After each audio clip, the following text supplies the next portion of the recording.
কাৰ মৰমৰ বন্ধু-বান্ধৱীসকল, পোনপ্ৰথমে মোৰ ইউটিউব চেনেললৈ তোমালোক সকলোকে আন্তৰিক স্বাগতম জনাইছো। আজি মই তোমালোকৰ কাৰণে ক্লাছ 9ৰ এছামিজ চেপ্টাৰ 6 অন্যৰ প্ৰতি ব্যৱহাৰ এই চেপ্টাৰৰ অনুশীলনীৰ কুৱেশ্যন আনসাৰ কেইটা আমি ডিছকাছ কৰিম। তোমালোকে ভিডিঅ'টি শেষলৈকে সম্পূৰ্ণকৈ চাই থাকা আৰু যদি মোৰ চেনেলটি এতিয়ালৈকে ছাবস্ক্ৰাইব কৰা নাই তেনেহ'লে চেনেলটি ছাবস্ক্ৰাইব কৰি ৰাখা। অন্যৰ প্ৰতি ব্যৱহাৰ এই পাঠটিৰ লেখক সত্যনাথ বৰা। মই এই চেপ্টাৰৰ কুৱেশ্যনৰ এনসাৰ কেইটা সৰু সৰুকৈ লিখি আনিছো তোমালোকৰ সুবিধাৰ বাবে। তোমালোকে ভিডিঅ'টি শেষলৈকে চাই থাকা। প্ৰশ্নাৱলী পাঠ বিষয়ক লিখিবলৈ দিছে। এই কুৱেশ্যন আনসাৰ কেইটা আমি ডিছকাছ কৰিম গোটেইখিনি। তোমালোকে ভিডিঅ'টি শেষলৈকে চাই থাকা। প্ৰশ্নাৱলী পাঠ বিষয়ক দিয়া আছে। 1 নম্বৰ কুৱেশ্যন, সাৰথি পুথিখন কাৰ ৰচনা? উত্তৰ, সাৰথি পুথিখন সত্যনাথ বৰাৰ ৰচনা। 2 নম্বৰ কুৱেশ্যন, কি নজনা নিমিত্তে বহুত মানুহে জীৱনত নানাবিধ উপদ্ৰৱ ভুগিবলৈ পায়? আমি উত্তৰ এইদৰে কৰিম। মানুহৰ লগত কেনেকুৱা ব্যৱহাৰ কৰিলে বা কেনেকৈ চলিলে সুখে সন্তোষে কাল নিয়াব পাৰি সেই কথা নজনাৰ নিমিত্তে বহুত মানুহে জীৱনত নানাবিধ উপদ্ৰৱ ভুগিবলৈ পায়। এইদৰে লিখিবা। তাৰপিছত 2 নম্বৰ কুৱেশ্যন, কোনটো শ্ৰেণীৰ মানুহৰ শত্ৰু সৰহ? ইয়াৰ উত্তৰ দি লিখিবা, আনৰ লগত কেটেৰা মাৰি কথা কোৱা খিংখিঙীয়া শ্ৰেণীৰ মানুহৰ শত্ৰু সৰহ। তাৰপিছত 2 নম্বৰ কুৱেশ্যন লিখিবা এইদৰে, সজ ব্যৱহাৰ অনুপান কৰি উত্তৰ এক লগত হৈ গৈছে। উত্তৰ, নম্ৰতা সজ ব্যৱহাৰৰ অনুপাত। এইদৰে উত্তৰ লিখিবা। তাৰপিছত 9 নম্বৰ কুৱেশ্যন, মনত অহংকাৰ ৰাখি মুখত নম্ৰ হলে মানুহক কি কৰা হয়? উত্তৰ, মনত অহংকাৰ ৰাখি মুখত নম্ৰ হলে মানুহক চল চলনা কৰা হয়। তাৰপিছত 5 নম্বৰ কুৱেশ্যন, এই শ্ৰেণীৰ মানুহক স্বভাৱ নিচেই পাতল। ইয়াত কোনটো শ্ৰেণীৰ মানুহৰ কথা কোৱা হৈছে? উত্তৰ, যি শ্ৰেণীৰ মানুহে গুপ্ত কথা লুকাই ৰাখিব নোৱাৰে সেই শ্ৰেণীৰ মানুহৰ স্বভাৱ নিচেই পাতল। 2 নম্বৰ কুৱেশ্যন, কাৰ লগত সম্বন্ধ ৰাখিলে সততাক প্ৰশ্ৰয় দিয়া হয়?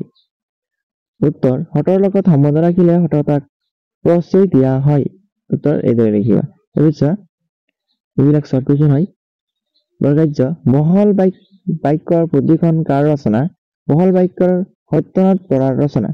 বহল বাক্যৰ পুথিখন সত্যনাথ বৰাৰ ৰচনা। তাৰপিছত 2 নম্বৰ কুৱেশ্যন এতিয়া চোৱা। চমুকৈ বুজাই লিখা। ব্যৱহাৰ প্ৰণালীক সামান্য কথা বুলি কিয় উল্লেখ কৰিব নোৱাৰি? উত্তৰ দি লিখিবা, সংসাৰ সমাজ পাতি সুখে সন্তোষে চলাৰ মানুহৰ আচাৰ ব্যৱহাৰে এক গুৰুত্বপূৰ্ণ ভূমিকা গ্ৰহণ কৰে। যদিও অনেক চৰিত্ৰৱন্ত মানুহ ব্যৱহাৰৰ দুখত আনৰ হিংসা গৰিহণাৰ ভাজন হয়। পেৰাগ্ৰাফ চেঞ্জ কৰি লিখিবা, আকৌ অনেক কপটীয়া চলহী মানুহ ব্যৱহাৰৰ গুণত সকলোৱে মৰম পায় এতেকে ব্যৱহাৰ প্ৰণালীক সামান্য কথা বুলি উল্লেখ কৰিব নোৱাৰি। এইখিনি লিখিবা। তাৰপিছত চোৱা 6 নম্বৰ কুৱেশ্যন, বিনয় বাবদ দান কৰিব লাগে বুলি জ্ঞানীসকলে কিয় কৈছে? উত্তৰ, কথাত আছে যে মাতৰ তিতা সহিব পাৰি মাতৰ তিতা সহিব নোৱাৰি। পাতৰ তিতা সহিব পাৰি মাতৰ তিতা সহিব নোৱাৰি। তিতা মাতত মানুহে জানি কাৰো সহিব নকৰিলেও কেৱল কঠুৱা মাতৰ দুখতেই সকলোৰে চকুৰ কোটা যেন হৈ পৰে। সিহঁতৰ গাত লক্ষ গুণ থাকিলেও অকল তিতা মাতেই সকলোকে ডাকি পেলায়। তিতামুখে মাতিলে সহস্ৰ উপকাৰ মানুহে এক তিলে পাহৰে।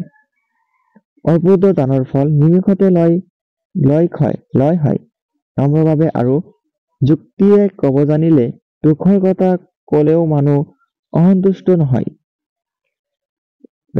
সেয়েহে জ্ঞানীসকলে বিনিময় বাবদ দান কৰিব লাগে বুলি কৈছে। অন্যথা নম্ৰতাৰ অভাৱৰ দানৰ কোনো সহত্ব নাথাকিব। এইখিনি লিখিবা। তাৰপিছত ক নম্বৰ, নম্ৰতা সজ ব্যৱহাৰৰ অনুপাত। উত্তৰ, লেখক সত্যনাথ বৰা দেৱে অন্যৰ প্ৰতি ব্যৱহাৰ নামৰ পাঠটিত সজ ব্যৱহাৰ আৰু আচৰণৰ কথা কবলৈ গৈ নম্ৰতা সজ ব্যৱহাৰৰ অনুপাত বুলি কৈছে। যিদৰে সঠিক মতে ঔষধ খালে সি বেছি গুণ দিয়ে সেইদৰে ব্যৱহাৰৰ নম্ৰতা মিহলালে তাৰ উপকাৰ সৰহ হয়। দম্বালি মাৰি কথা কলে সমাজৰ অপ্ৰিয় হোৱা দেখা যায়। সেইকাৰণে আমি নম্ৰ হোৱা উচিত। নম্ৰতাৰ পৰা মানুহৰ মনৰ উচ্চতাহে প্ৰকাশ পায়। নম্ৰতা এটা মনৰ গুণ।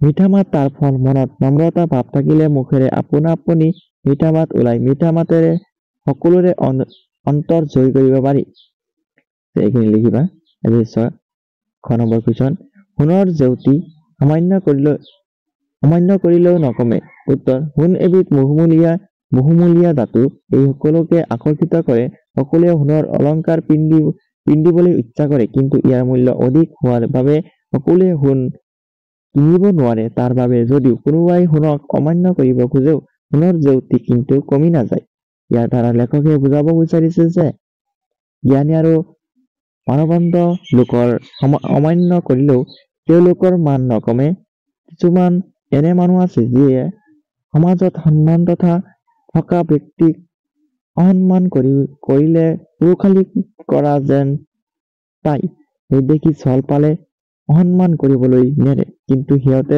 ভাবি নাচায় যে মানৱন্ত বা সন্মানীয় অমান্য কৰি সন্মান কমাব নোৱাৰি এইখিনি 8টো কুৱেশ্যন এইখিনি লিখিবা সো আজি ভিডিঅ'ত ইয়ালৈকে মই সমাপ্ত কৰিছো পাৰ্ট 2 পিছত থকা কুৱেশ্যনৰ এনসাৰ কেইটা আমি ডিসকাস কৰিম আৰু তোমালোকৰ কোনটো চেপ্টাৰৰ ভিডিঅ' লাগে কমেন্ট কৰি জনাবা মই বৰগীতৰ কুৱেশ্যন এনসাৰ কেইটা দিছো তোমালোকে চাই লবা আৰু আজি ভিডিঅ'টি কেনেকৈ হ'ল কমেন্ট কৰি জনাবা ভিডিঅ'টি ভাল লাগিলে লাইক কৰি তোমাৰ বন্ধুৰ লগত শ্বেয়াৰ কৰি দিবা আৰু যদি এতিয়ালৈকে মোৰ চেনেলটি সাবস্ক্ৰাইব কৰা নাই তেনেহ'লে চেনেলটি সাবস্ক্ৰাইব কৰি ৰাখিবা আজি ভিডিঅ'টি মই ইয়ালৈকে সমাপ্ত কৰিছো